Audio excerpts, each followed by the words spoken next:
Mystery Theater.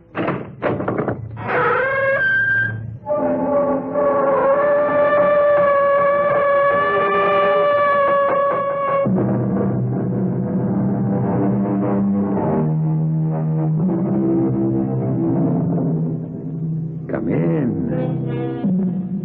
Welcome. I'm E.G. Marshall. A good name in man or woman, the great poet tells us, is the immediate jewel of their souls. True enough. And how valiantly, even desperately, all of us would fight to preserve and protect a good name. But would you also do battle to preserve or protect a bad name? Look at it this way. Suppose a bad name was the only name you had. Suppose it were a name that would make you rich and famous. What then? Would you give it up?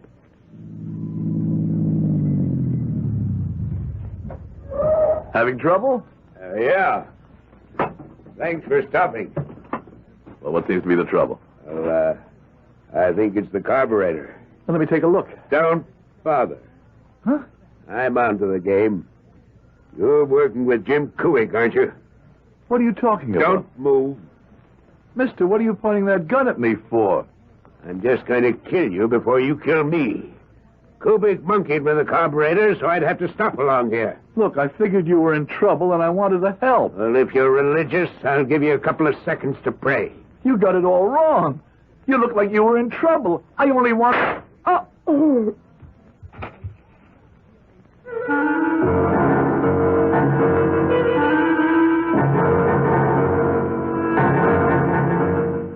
Our mystery drama, Hung Jury, was written especially for the Mystery Theater by Sam Dan and stars Howard Da Silva.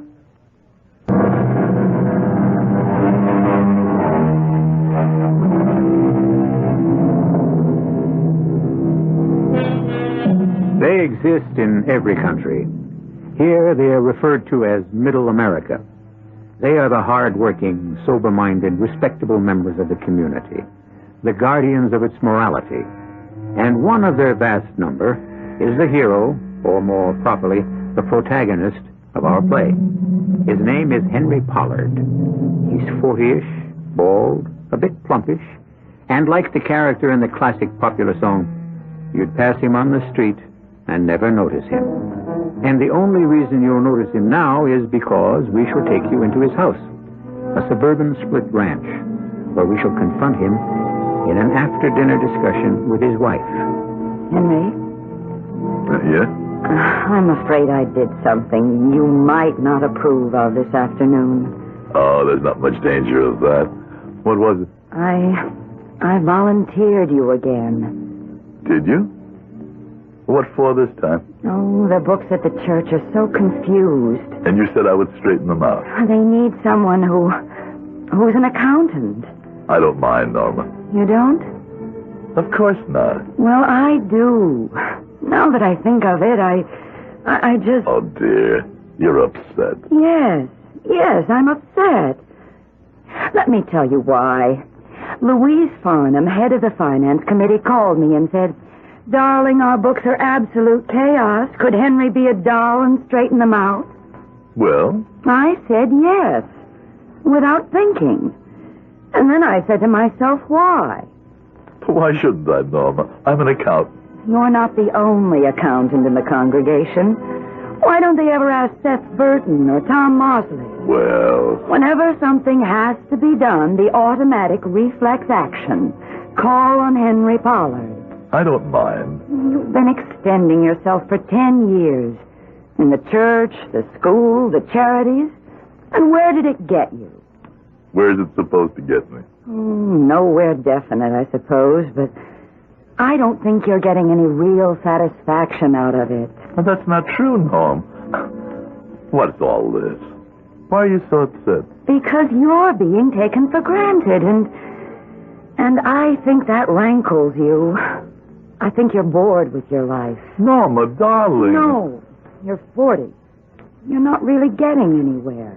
I've got a promotion coming up. You haven't made a mark on the world, and you think being active in the community will somehow do something. But it hasn't. Darling, I'm very content. You don't use that word at 40. It's men like you who eventually break out, do something rash, desperate. What can I do to convince you that I'm happy with the way things are? I guess I'm being silly. I'm not even sure I understand what I'm saying. Oh, I hope that's not the office. Darling, if they need me, they need me. Hello. Hi, Precious. Who is this? Oh, you're not alone. Yes, Mr. McTavish. I remember you. Can you get away? Well, aren't you supposed to be in Los Angeles? Oh, I missed you, sweetie, so I came home. Well, if you need the figures, Oh, the way you say figures really makes me feel sexy.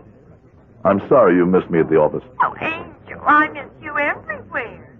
I can't get enough of you. No, you people cannot do the annual report unless I check it out. Where are you staying? Oh, baby, the champagne is cooling nicely. I see. Well, look, this kind of thing really cannot be permitted. Pour it on. Suppose I weren't home this evening. Honey, I'd be so lonely, I think I'd die. Well, we'll have to make it short. But sweet.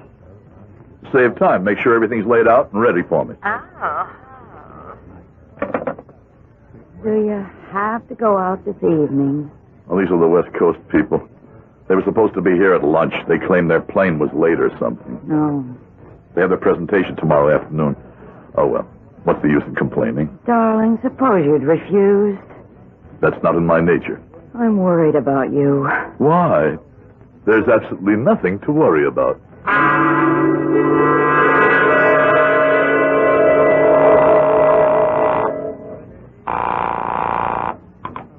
Hello?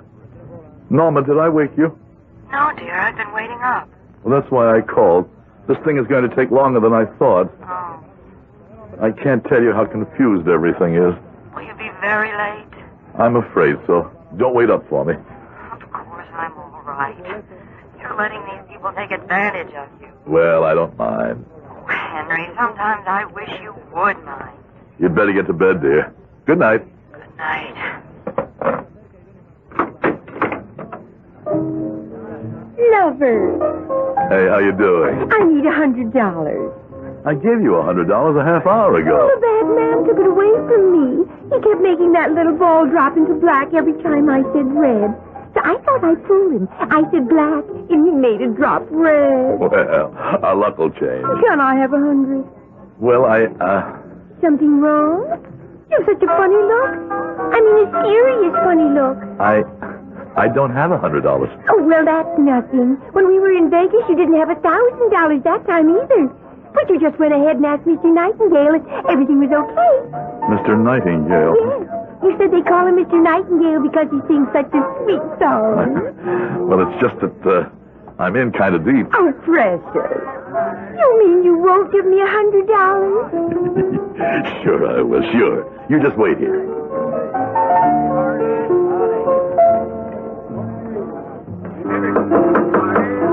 Come in. Well, Mr. Pollard, have a seat. Thank you. What can I do for you? I would like to extend my line of credit. Credit. The whole world's based on credit. Oh, well, let's check it out. Well, what are we checking out? Oh, we're completely up to date, Mr. Pollard. The dial on this telephone is hooked into a computer. In this little book, we have a roster of our customers' names, and beside each is his code number. Let's see, Pollard. Yeah. Oh, yes. 091. And so we dial 091. And in practically no time at all, the computer prints out on this typewriter everything we need to know. No sooner said than done. Oh, my. Oh, my goodness. I'm afraid we cannot extend you any more credit. But you said my credit was unlimited. Yes, we said that, and it's true. Your credit may be unlimited, but you're the one that's limited. I don't understand. Well, now, sir, you are an accountant, true? Yes? And so you, of all people, should certainly have an orderly sense of finance. You owe us a total of $20,000. 20? It adds up, doesn't it? 50 here, 100 there, 1,000 another time. But I... Yes, you don't remember, of course.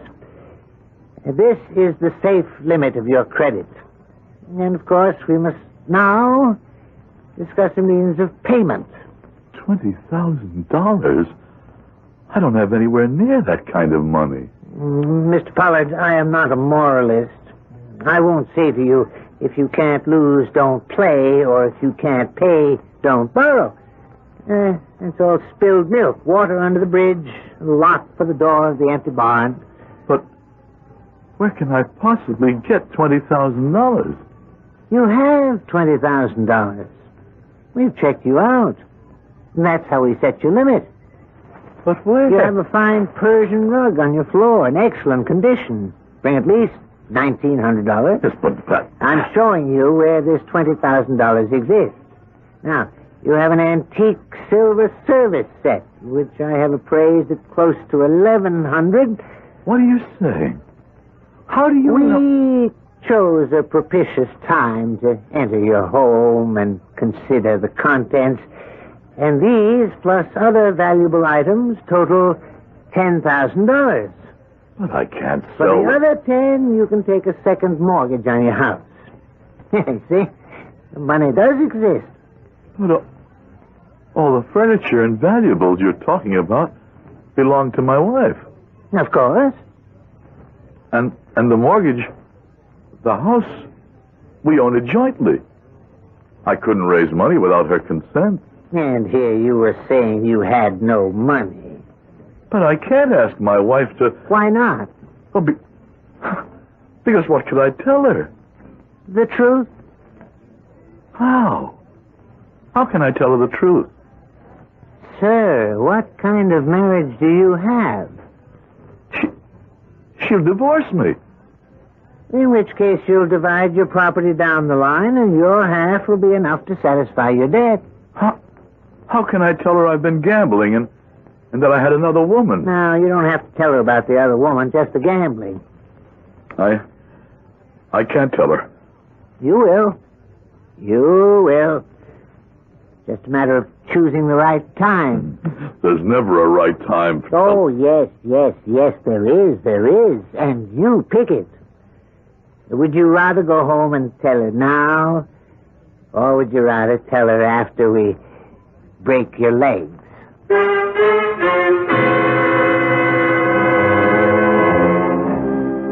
His name may be Mr. Nightingale, but the song he sings is more fitting for a vulture. Well, our friend Henry Pollard does not seem to have a pleasant set of alternatives. But there's no way to avoid the choice. And so, he will decide as soon as I return in just a few moments with Act Two.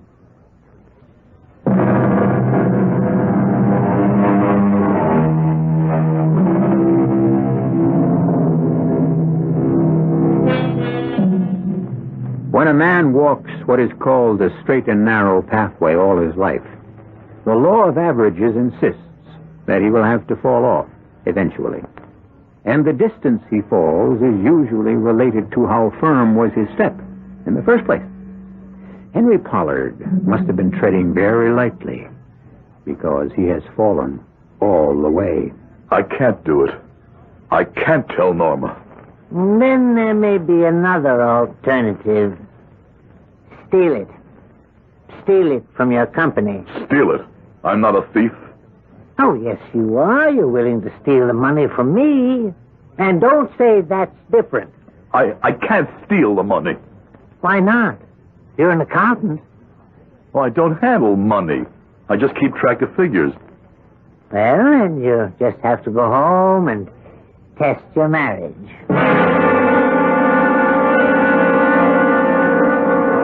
Have you got my 100, sweetie? Huh? My 100's not yours. So called because I'll give you a kiss for each and every one of them. No. Let's go home. I don't want to go home. I want to play roulette. I don't have any more money. I know. That's why you went in to see Mr. Nightingale.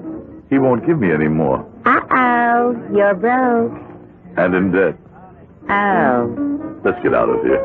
Where can we go? Who cares? I care. What was all this you were telling me about being a free spirit, huh? Well, your spirit can be free, but everything else costs money. Well, let's just get in the car and drive, huh? And live on what? On my credit cards. It'll take them maybe a year to catch up with me, and then who cares? It's been nice knowing you, Henry. Julie. Henry, a girl has to be sure of the rent. But I can't go home.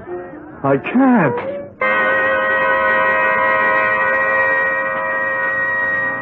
My name is Henry Randall Pollard, and I intend to take my life with this pistol.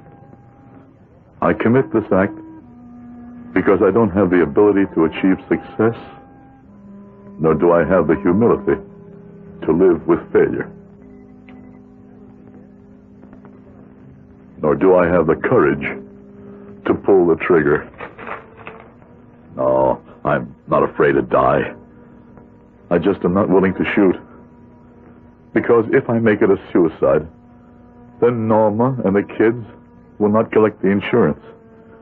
What I better do is have an accident. An automobile accident.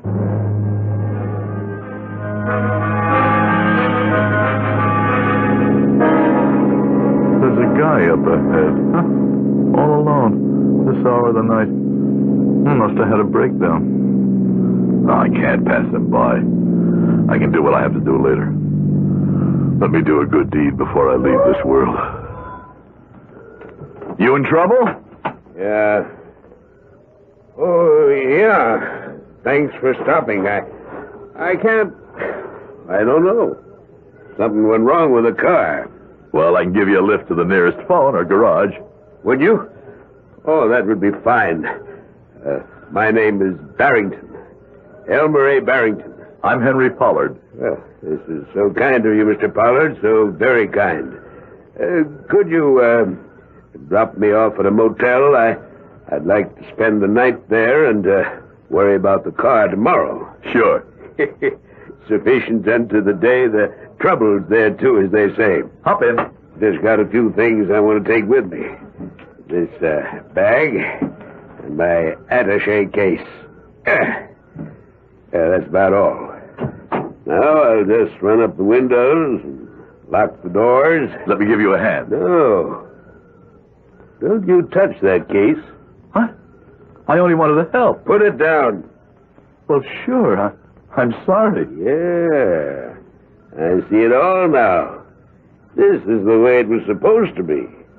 Kubik arranged for my car to stall out on the turnpike. Then you happen along as if by coincidence and kill me and take the money. That's an old trick. Will you please tell me what you're talking about? Oh, yes. It's the last trick you'll ever try. Hey, what are you going to do with that gun? You can't kill me. Oh, but I can. And I kill very well. Look, mister. Because I have an instinct. A hunter's instinct. A killer's instinct. I smell, I sense death and murder. Look, all I wanted to do was help you. And before I kill you, I must tell you why your little scheme failed. I had no scheme. You were overmatched. You and my idiot servant, Kubik. I don't know anybody named... This is the last minute of your life. And you should know why your amateurish plan was doomed from the start. Believe me. I've lived here in America 30 years. Look at me. Listen to how I speak. I'm an American, a typical American, no?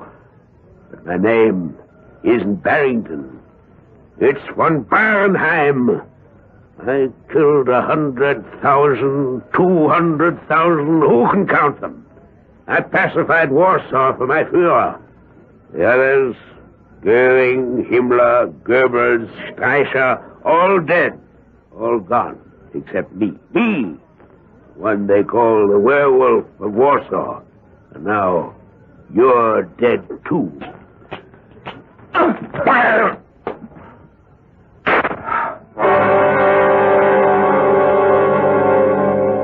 It was a miracle.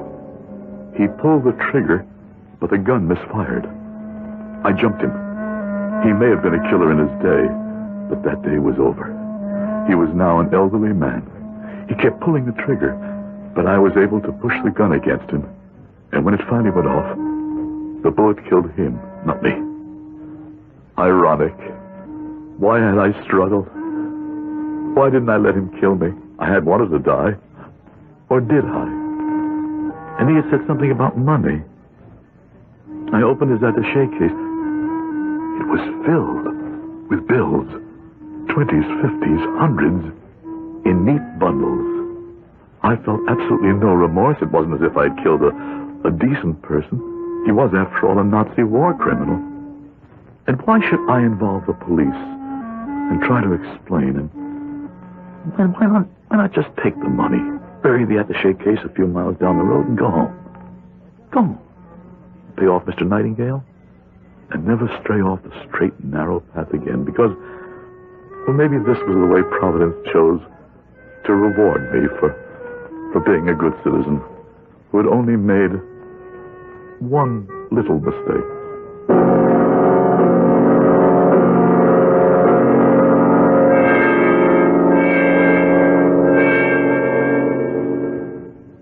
Will you be home for dinner again this evening, Henry? Of course. I come home every night, don't I? Well, yes, dear. This past month. I had to slow down. Been working too hard. No more night sessions at the office. I'm glad you don't drive around so much at night anymore. Say, you know that night you came home late? I think it was the last time you stayed at the office. A man was murdered on the turnpike. Yes. Yes, I think I remember. Well, they caught the murderer. They what? Who is he? Henry, you look so pale. Well, I don't blame you. You passed that spot just before or just after it happened. It might have been you. Who's the murderer? Well, he's not the murderer yet, not until he's convicted. But the suspect is a man named James Kubik. James Kubik? Yes, he's been arrested and charged. And they don't do that unless they're pretty sure, do they? James Kubik. Now what do I do? Do I say that Mr. Kubik is innocent? Do I come forward and present myself as the killer of Mr. Elmer A. Barrington? I should. And if I were everything I claim to be, that people think I am, I would. But I'm not what I claim to be. If I were, I'd never have gotten into this thing in the first place. But how can I let an innocent man... Well, maybe a jury will acquit him. No point in my being hasty. Just wait and see what happens.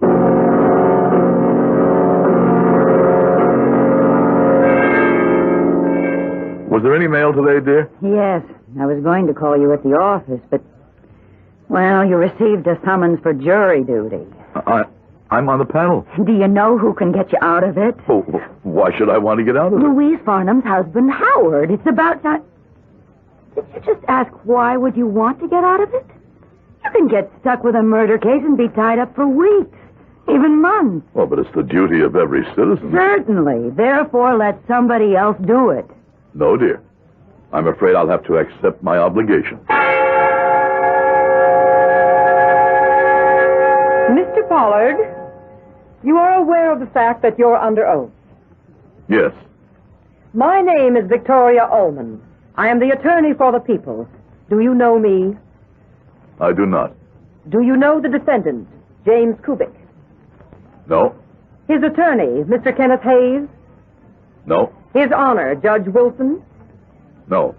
Did you know the deceased, Mr. Elmer Barrington? No. Do you know any of the jurors so far selected? No. Then you are not acquainted with any of the parties so far involved in this trial. That's right. And have you formed any opinions on the matter? No. You understand you will be sequestered for the duration of the trial, unable to go to your office by day or to your home at night? Yes. Your Honor, the people find Mr. Henry Pollard acceptable. I knew the questions were a matter of form. All the time she was talking to me, she was looking at me, trying to determine, maybe to guess, if I could be fair, or if I could even be prejudiced in her behalf. I breathed a sigh of relief. I was halfway home.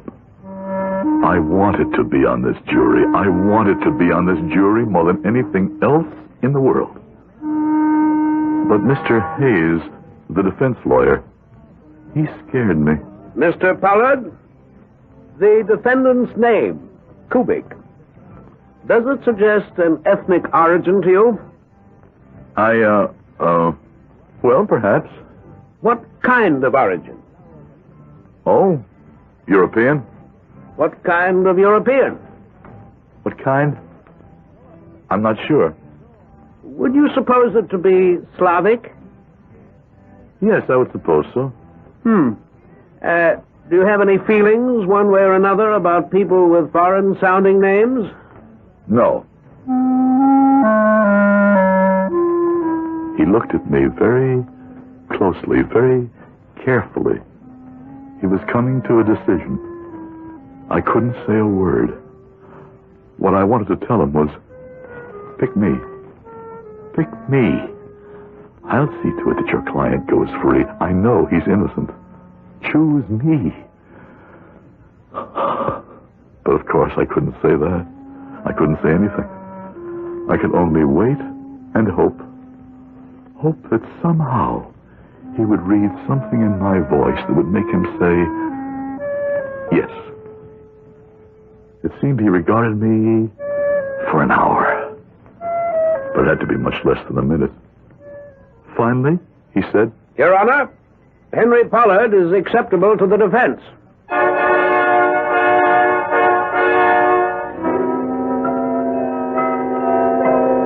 Acceptable to both the people and the defense.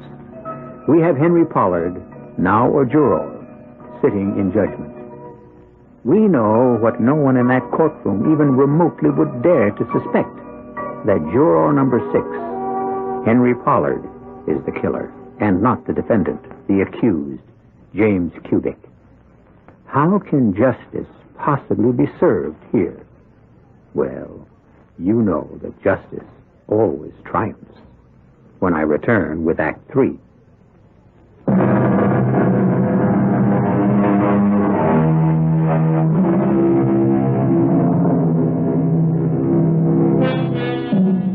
We have been observing the workings of fate on the life of one Henry Pollard. Henry Pollard is a typical citizen, outwardly. But inwardly, we are aware of other things. Henry has led 2 lives. One, the safe, sober, uneventful suburban existence. The other has seen him violate at least 5 of the 10 commandments. Now, both lives come together in a courtroom where Henry, who has committed murder, is not in the prisoner's chair where he belongs, but in the jury box. And we will prove that the defendant, James Kubik, did, with all malice aforethought, plan and execute a scheme to murder his employer, Elmer A. Barrington. As she started to talk, I looked at the defendant very carefully for the first time. He was about my age, small. He had shifty eyes, which I suppose was not in his favor. He had a nervous manner, which didn't help either. But he had a right to be nervous. He was on trial for his life. I wanted to tell him, don't worry. I won't let you pay the bill for me. You're safe. I'll swing this jury for you. Mrs. Bronson, you were Mr. Barrington's housekeeper? That's absolutely correct. You worked for him for how long? 15 years. And what kind of a man was he to work for? A saint. What business was Mr. Barrington engaged in, Mrs. Bronson? He bought and sold. What? Anything. Everything. Stocks, bonds, houses, business. He was a very sharp, shrewd man. And was he accustomed to carrying cash with him in large amounts? Oh, yes. Thousands of dollars in that attaché case of his. And when I'd say to him, Mr. Barrington ain't that dangerous, he'd say, well, I got Kubik to protect me. Some protection that one turned out. The pistol he was carrying the night he was shot. The one that killed him, lying there on the table. Do you recognize it? Yes, ma'am. Belongs to Mr. Kubik. Will you tell us what happened the night of the murder? Well, Mr. Barrington had just got a phone call. And he said, I have to go upstairs and get my attaché case. Get hold of Kubik and tell him he has to drive me. Where's Kubik? I'm right here, Mr. Barrington. What's the matter with you? Well, You look like hell. Been drinking again? Oh, no, sir. I just feel sick. I can't let you drive me if you're sick. Is the convertible okay to take? Yes, sir. I fixed the carburetor. Come out with me and make sure. Mr. Barrington, I'll need some money to pay some food bills tomorrow. Oh, well, wait a minute. I got some here in my case. Will a $100 bill cover it? Yes, sir. He opened that briefcase, and it was chock full of money. Well, I'd seen it before, so it didn't faze me none. But Kubik's eyes, they shone like floodlights. And then Mr. Barrington and the defendant left the room. When did you see Mr. Kubik again? Say half an hour later. I was in the kitchen. I thought you'd gone to bed. Yeah, I can't sleep. Where you going? You mean I got to check in and out to you? I thought you were sick. I got to go out and get some air. You mean some booze? I got to get rid of a headache. Maybe if you went on the wagon. This is a good little thing you got here. You keep telling the boss I'm a loss, and... How can you get all them hangovers? I got headaches. From booze? No. From the boss. He can drive you crazy. One day, I am going to kill him. I believe you would, too. Shut up. Where are you going? I said I was going out. Now, Mr. Kubik, you walked out to the garage with Mr. Barrington. Yes, I did. And you checked out the carburetor of the convertible? Yeah, I did that. And then you claim you gave him the pistol. Yes. Ordinarily, you would carry the pistol because you were also his bodyguard. Well, yes, but I wasn't driving him that night. No one saw you give this pistol to Mr. Barrington? Well, nobody else was there. So we only have your word for it. Why would I lie? Why, indeed? Were you aware of the fact that Mr. Barrington carried large sums of money on his person? I didn't know what he carried. It was all in that case. Mrs. Bronson has just testified that Mr. Barrington opened the attaché case in your presence, and that it was filled with bills. I did not see it. I mean, I mind my own business. Somebody opens a private briefcase, I don't snoop to see what's inside. What have you to say to the testimony given by Mrs. Bronson that you threatened to kill Mr. Barrington? I didn't threaten to kill Mr. Barrington. Did you say, one day I'm going to kill him? Well, did you? No. You didn't say it. But I did not mean it. I mean, why would I kill him? Because he was strict. Because he may have insisted on a better job from you. Everybody says something they don't mean sometimes. Don't you? Don't you ever get mad at somebody? It was going from bad to worse. When you sit on a jury, you know how things are being taken by your panel mates. You can tell, well, by the way they breathe, the way they listen, the way they pay attention or pretend to pay attention. You can tell everyone's already leaning one way or the other, and they were leaning toward conviction. Unfortunately, he was a terrible witness for himself. Didn't Mr. Barrington threaten to fire you? No. Yes. And isn't it true that the real reason he kept you is because you were willing to work for low wages? Well, Why were you willing to be underpaid, Mr. Kubik? Well, jobs are hard to get. Especially for a man with a criminal record. To compound the damage, Kubik had served time for assault. He had almost killed a man. There may have been some justification, but I could see he was gone. And yet, I couldn't let him pay the bill for me? Or could I? What could I do? Stop the trial and step forth and confess? No, I couldn't do that either. And then it occurred to me there was a way. He would be found guilty, but I could make him a hero. He would get off easily.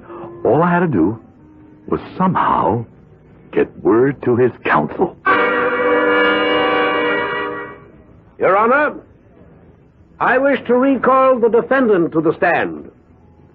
I do this because we've come into possession of a piece of evidence which casts an entirely new light on this case. Mr. Kubik, you came to this country from Poland? Yeah.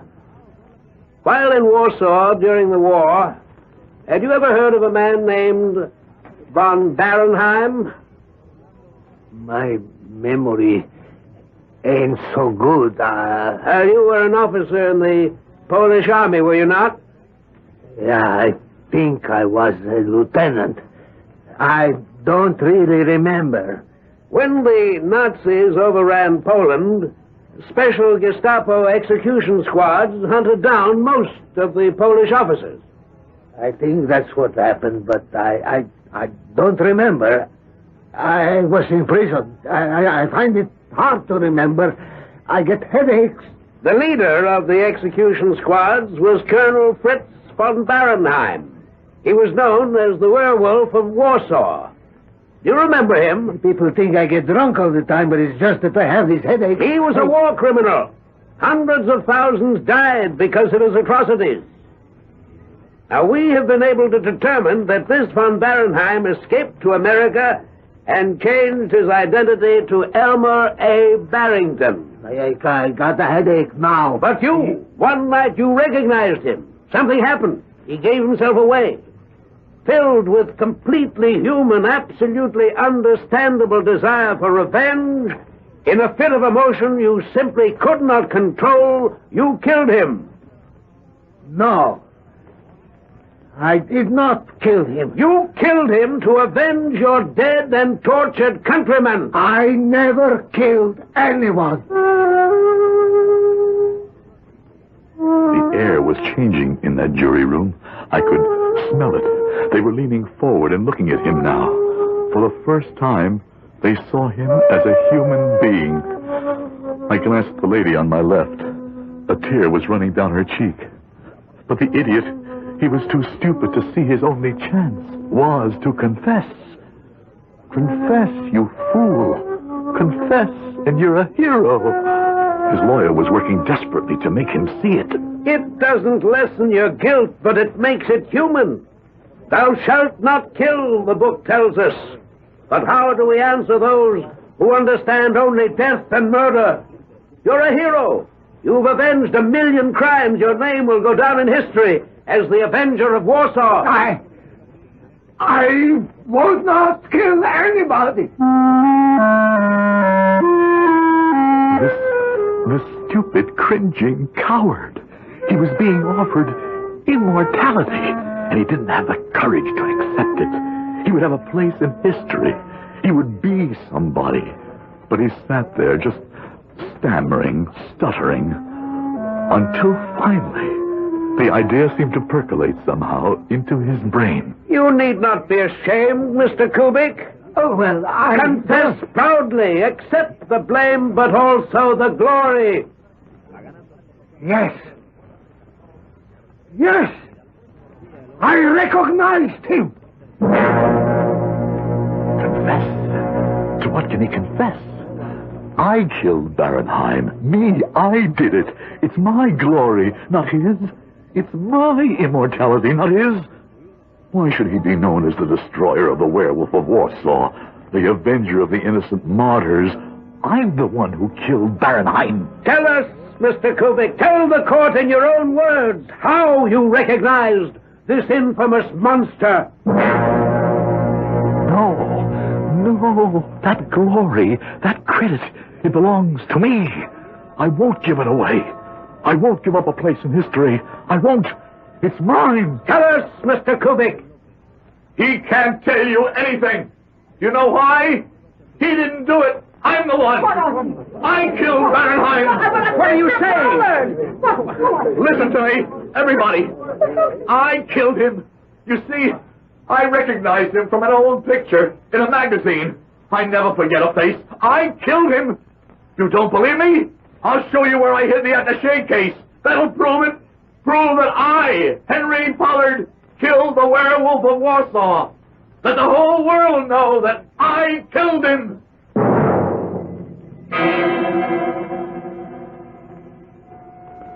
And the whole world did. And Henry Pollard became a hero. Of course, he went to jail because some of the suspicious-minded people on the jury, another jury, the one that was impaneled to try him, wanted to know what had happened to the money. But there are still those who see him as a man of the purest motives. My only motive is to return here in a few moments.